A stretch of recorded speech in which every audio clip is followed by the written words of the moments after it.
आज मेरी शादी की पहली रात थी। मैं बहुत खुश था क्योंकि मेरी शादी एक बहुत ही सुंदर लड़की से करवाई जा रही थी। यह शादी मेरे लिए किसी सरप्राइज से कम नहीं थी। मुझे तो ये तक नहीं पता था कि कुछ ही दिनों बाद मैं अपने कमरे के सामने खड़ा होऊंगा और मेरी सुहाग रात होगी। फिर भी मैं बहुत खुश था। जब मैं अंदर जाने लगा तो जाने से पहले अंदर से अजीब गरीब सी आवाजें आने लगीं, जैसे मेरी पत्नी किसी तकलीफ में है, जैसे उसको बहुत दर्द हो रहा है। मैं परेशान हो गया। मैंने कहा, क्या दिक्कत है? इससे पहले कि मैं आगे बढ़ता और अपनी पत्नी की मदद करता, अचानक एक औरत बाहर आए और बोली, विपुल बेटा, जल्दी जल्दी गर्म पानी का इंतजाम करो और किसी लेडी डॉक्टर को बुला लो। मैं ये सुनकर और देखकर हैरान रह गया। अरे, ये तो मेरी मौसी कजरी थी, जो पहले से ही अंदर थी। अब कह रही थी कि डॉक्टर को बुला लो और गर्म पानी का इंतजाम करो। मैंने घबराकर कहा, पर हुआ क्या? तो वह जल्दी से बोली, अभी बताने का समय नहीं है। जल्दी करो, नहीं तो तुम्हारी पत्नी की जान को खतरा हो सकता है। मैंने एक नज़र देखा और हैरान रह गया। मेरी पत्नी तो बिस्तर पर पड़ी थी और उसे बहुत ज्यादा दर्द हो रहा था। एक पल को मुझे सब समझ आने लगा कि क्या हो रहा है, पर ऐसा कैसे हो सकता था? अगर ऐसा ही था, तो फिर मेरी माँ ने मेरी शादी ही क्यों करवाई थी? मैं सोच ही रहा था कि मुझे क्या करना है, तभी मेरी माँ मेरे सामने आकर हाथ जोड़कर खड़ी हो गईं। और फिर हाथ जोड़कर उन्होंने ऐसी बात कही कि मेरे पैरों के नीचे से धरती ही निकल गई। मेरा नाम विपुल है। हम लोग गांव में रहते थे और मैं शहर में काम करता था। मैं कभी कभी मजाक मजाक में अपनी माँ से कह देता था, अब मेरी शादी करवा दो। मेरा शादी करने का बहुत दिल कर रहा है। हालांकि यह सच भी था। तो माँ गुस्से में बोलती, ये क्या बात हुई कि शादी करने का दिल कर रहा है? बेशर्म, तुझे शर्म नहीं आती है? मैं सबसे बड़ा भाई था। मेरी एक छोटी बहन थी जिसकी शादी हो चुकी थी, और एक छोटा भाई अमर था, लेकिन उसकी शादी की उम्र नहीं हुई थी। इसलिए मैं जानता था कि अब मेरी बारी है। बातों बातों में मैं अपनी माँ को इशारा करता था, क्योंकि हमारे परिवार में कभी भी किसी ने परिवार से बाहर शादी नहीं की थी। और मुझे पता था, कोई भी अपनी बेटी ऐसे ही बिना वजह नहीं देगा। ये काम तो मेरे माता पिता का ही था। बाबूजी इस दुनिया में नहीं थे, इसलिए सारी जिम्मेदारियां मेरे कंधों पर थीं। एक दिन मैंने कहा कि मेरी शादी करवा दो, तो मेरी माँ ने मुझे कह दिया, अभी तेरी शादी नहीं करा सकते, अभी हमारे ऊपर कर्ज है। वो उतर जाए तो फिर तेरी शादी के बारे में सोचेंगे। मुझे बुरा तो बहुत लगा। इसका मतलब यही था ना कि मुझे यही कह देते कि अभी तुम पैसे कमाने की मशीन बने रहो, अभी हम तेरी शादी नहीं करवाना चाहते, अभी तो हम बैठकर तेरी कमाइयाँ खाएंगे। इन्होंने तो मुझे पता नहीं क्या समझ लिया था, लेकिन फिर मैं ना कमाता तो कौन कमाता। उधर छोटी बहन के ससुराल वालों की भी रोज रोज फरमाइश होती थी, वो भी पूरी करनी होती थी। भाई की पढ़ाई भी चल रही थी। मेरा भाई बहुत मासूम था। मुझे पता था कि अगर मैंने ये सब छोड़ दिया तो वो तो कुछ नहीं कर पाएगा, उसकी तो उम्र ही कम थी। तो फिर किस तरह से सारी चीजें चलेंगी? बाबूजी भी तो इस दुनिया में नहीं थे, इसीलिए अपने मुंह पर चुप्पी का ताला लगा लिया। लेकिन यह जरूर सोचा कि 2-4 साल तक घर नहीं आऊंगा। इन लोगों को जरा मेरी कमी महसूस हो, इनको पता चले कि मैं घर पर नहीं रहता तो कैसा लगता है।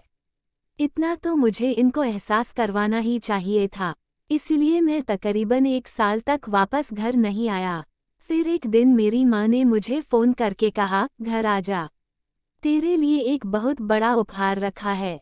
मुझे पता था कि उन्होंने मेरे लिए कोई कपड़े बनाए होंगे, क्योंकि मेरे कपड़े अभी भी मेरी माँ ही मेरे लिए बनाती थी।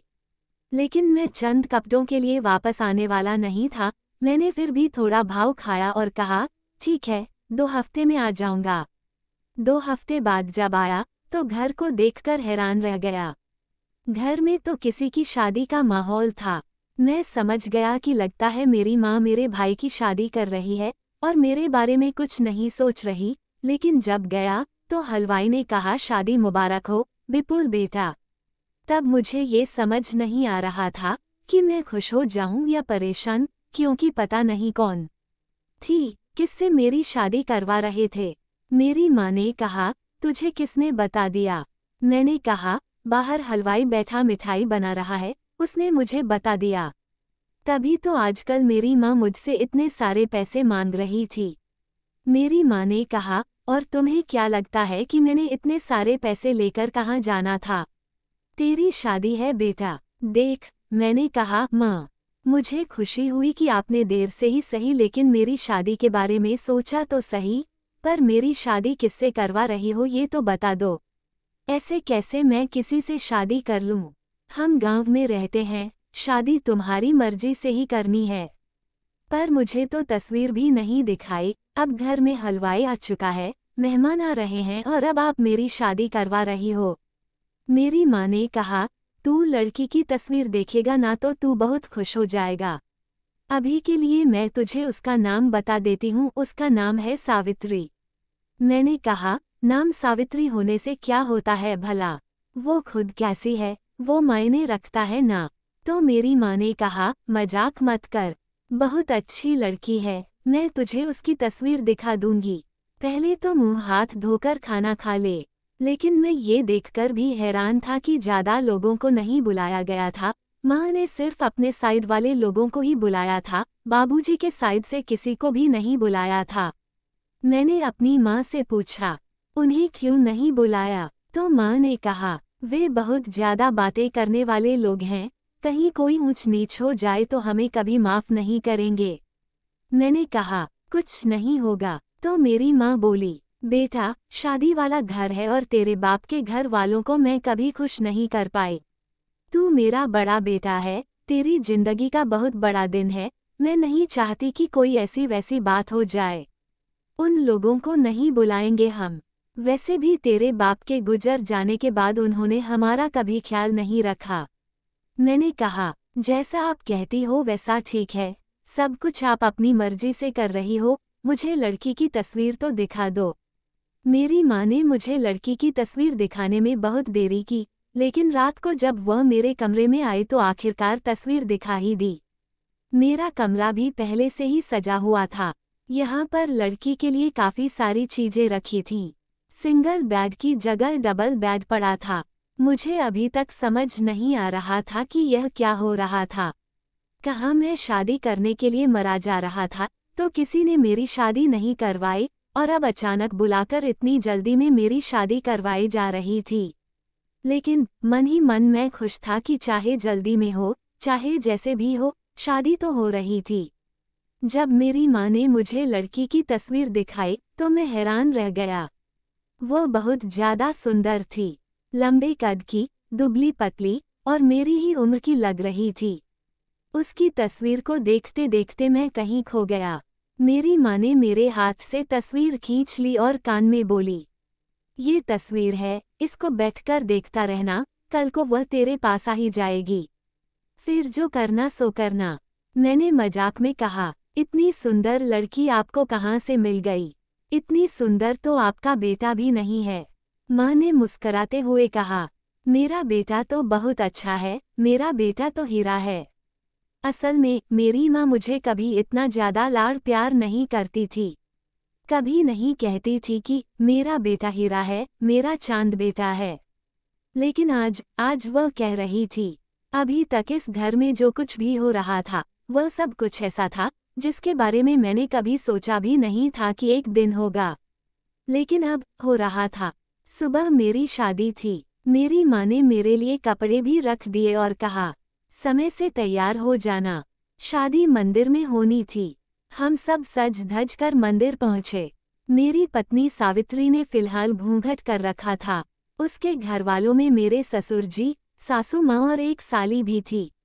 शादी हो गई और अब हम लोग वापस घर की तरफ आ रहे थे। मेरी पत्नी को मेरे कमरे में भेज दिया गया और कुछ छोटी मोटी रस्में होने लगीं। उसके बाद माँ ने कहा, बेटा, ये सभी जो लोग हैं खाने पीने वाले, कुर्सी वाले, जरा इनको विदा कर दे। मैं उन कामों में उलझ गया, मुझे पता ही नहीं चला कि कब 3 से 4 घंटे गुजर गए और रात हो गई। मेहमानों में से भी कुछ मेहमान चले गए, सिर्फ मेरी मौसी कजरी ही रह गई थी। अब घर में काफी सुकून था। माँ ने कहा, बेटा तू अपने कमरे में चला जा, सावित्री तेरा इंतजार कर रही होगी। लेकिन मुझे तुझसे एक बड़ी जरूरी बात करनी है, पहले मेरे कमरे में आकर सुन ले। मैंने कहा, ठीक है, लेकिन मैं अपनी माँ के पास जाना भूल गया और सीधा अपने कमरे की तरफ चल पड़ा। अभी कमरे से थोड़ा दूर ही था कि ऐसी आवाज सुनी कि मैं हैरान रह गया। ऐसा लग रहा था कि मेरी पत्नी बहुत तकलीफ में है। वो बुरी तरह से चिल्ला रही थी। मैं डर गया। मैंने कहा, क्या हो गया उसके साथ? उसकी तकलीफ तो अब मेरी तकलीफ थी।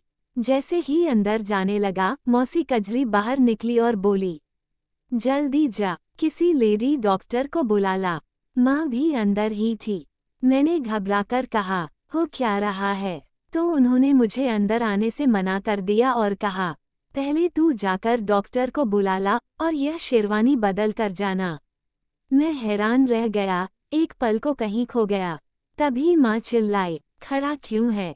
जा जल्दी जा। मैं फौरन शेरवानी बदलकर भागा और डॉक्टर को बुलाकर ले आया। डॉक्टर मुझे देखकर भी हैरान हुई, लेकिन इतनी ज्यादा नहीं। उसने कहा, मुझे नहीं पता था कि सब कुछ इतनी जल्दी हो जाएगा। मैंने कहा, तुम्हें भी पता है कि क्या हो रहा है, तो मुझे बता दो। उसने कहा, बाद में बता दूंगी। अब लेडी डॉक्टर भी कमरे में चली गई और अंदर से आवाजें आने लगीं। मेरी माँ भी मुझे अंदर नहीं जाने दे रही थी, मेरी मौसी भी, डॉक्टर भी, जैसे सब अंदर जाकर खो गए हों। कभी अंदर पानी जाता था, तो कभी तौलिया, कभी कपड़े, कभी कुछ और, लेकिन मुझे कोई अंदर जाने नहीं दे रहा था। मैं बड़ा परेशान हो रहा था और हैरान भी कि अंदर क्या हो रहा है। आज तो हमारी सुहाग रात थी। किसके साथ इस तरह हुआ होगा कि उसकी सुहाग रात है और पत्नी की तबीयत खराब हो गई। और जब तबीयत खराब होती है तो ज़्यादा से ज़्यादा लड़कियों के सर में दर्द हो जाता है, क्योंकि वो पूरा दिन शादी में एक ही जगह बैठी रहती है, थक जाती है, या किसी की टांगों में दर्द हो जाता है। यहाँ तो मेरी पत्नी दर्द से चिल्ला रही थी। ये जो कुछ भी हो रहा था, वो मुझे भी समझ आ रहा था, पर मैं किसी और के मुंह से ये सब सुनना चाहता था कि ये सब सच में हो रहा है। थोड़ी देर के बाद किसी छोटे बच्चे के रोने की आवाज आई, तो मेरे कदमों के नीचे से धरती निकल गई। मैं अपने भाई के कमरे में चला गया, जो सो रहा था, और अब मेरे चेहरे पर गुस्से के अलावा और कुछ भी नहीं था। थोड़ी देर बाद मेरी माँ मेरे पास आई और मुझे अपने कमरे में ले गईं। मैंने कहा, ये सब क्या है? तो मेरी माँ ने मेरे सामने हाथ जोड़े और कहने लगी, तेरी पत्नी का बच्चा हुआ है। मैंने कहा, बच्चा किसका बच्चा? आपने मेरी शादी ऐसी लड़की से करवाई जो माँ बनने वाली थी और मेरी सुहाग रात पर उसने बच्चा पैदा कर दिया। क्या आपको जरा सा भी ख्याल नहीं है, माँ? और मेरे साथ ऐसा कैसे कर सकती हैं? मैंने क्या बिगाड़ा था आप लोगों का? मैं तो वहाँ मजदूर बनकर आप लोगों के लिए मेहनत करता था। मेरी आंखों में आंसू आ गए। ये तो वही बात हुई, मुझे एक सुंदर सपना दिखाकर मुझे खंजर भोंक दिया। मुझे जिस लड़की की तस्वीर दिखाई थी, वह शक्ल से ही बहुत सुंदर और सुशील लग रही थी। ये थी मेरी सुशील पत्नी, जो शादी की रात ही बच्चा जनने बैठ गई थी। किसका बच्चा था? कौन था इसका बाप? और मेरी माँ, उसे तो इस औरत को सबसे पहले घर से निकालना चाहिए था, बल्कि उससे तो मेरी शादी ही नहीं करवानी चाहिए थी। और मगर आप तो उसकी मदद कर रही हो। बच्चा इस दुनिया में आ गया, पता चला कि एक बेटी थी। लेकिन मुझे इस बात से क्या फर्क पड़ता था? मैं अपनी माँ की बात मानकर ही बैठा था। मेरी पत्नी, मेरी माँ और मौसी भी साथ मिली हुई थी, इसलिए ज्यादा रिश्तेदारों को बुलाया नहीं गया था। मतलब इन लोगों ने मेरे खिलाफ योजना बनाई, मेरे साथ यह सब कुछ क्यों किया? मैंने किसी का क्या बिगाड़ा था? मैं तो इस घर का बेटा था। मेरी पत्नी ने आकर बताया, बेटी हुई है। तो मैंने कहा, हाँ, जैसी उसकी माँ है वैसी ही बनेगी। मैंने उस औरत से कहा कि वह अपनी बच्ची उठाए, अपना सामान भी उठा ले और निकल जाए इस घर से, क्योंकि मैं इसको और इसके पाप को पालने वाला नहीं था। अगर यह बात 1-2 महीने पुरानी होती तो शायद मैं यह मान लेता कि आपको भी पता नहीं था। लेकिन आप 9 महीने की गर्भवती औरत से मेरी शादी करवाती हैं और आपको एक पल के लिए भी खबर नहीं होती। ये कैसे हो सकता है? मैंने तो सब कुछ आप पर ही छोड़ दिया था। मेरी माँ ने कहा, मैंने तुझे भी तो जन्म दिया है, तेरे लिए बहुत मुसीबतें उठाई हैं। तेरे बाबूजी का पता है न? वो घर के कामों में कभी मेरी मदद नहीं करते थे। मैंने तुम लोगों को कैसे पाला पोसा, मैं खुद जानती हूँ। तू बहुत छोटा था, मेरा पहले बेटे था। मैं तुझसे अपनी मेहनत का हिसाब मांगती हूँ। आज तुम्हें अपनी माँ के लिए बहुत बड़ा कदम उठाना होगा, तुम्हें इस लड़की को स्वीकार करना होगा। मैंने कहा, माँ, आपको क्या हो गया है? लड़की को घर से बाहर निकालिए। मुझमें क्या कमी है? क्या मेरी पहले शादी हो चुकी है? क्या मैं 4 बच्चों का बाप हूँ? मुझे कोई और लड़की मिल जाएगी। अच्छा कमाता खाता हूँ। मेरी माँ ने कहा, मैं तुझे अभी पूरी बात नहीं बता सकती हूँ। कृपया इस लड़की को घर से मत निकालना। मैं तेरे आगे हाथ जोड़ती हूँ, तू इसे कबूल कर ले और सबको यही बता दे कि यह तेरा बच्चा है। कह दे कि पहले से ही तू सावित्री से प्रेम करता था और यह सब कुछ तूने ही किया है। मैं हैरान रह गया। मैंने कहा, क्यों? मुझे इतने बड़े झूठ में क्यों धकेल रही हो?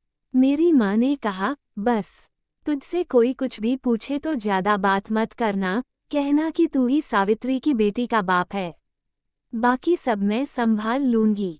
तुझे तेरी माँ की कसम है। आखिर विपुल की माँ विपुल से क्या छुपा रही थी और उसकी पत्नी की क्या सच्चाई थी? जानने के लिए इस कहानी का पार्ट 2 जरूर देखें और चैनल को सब्सक्राइब जरूर करें। धन्यवाद।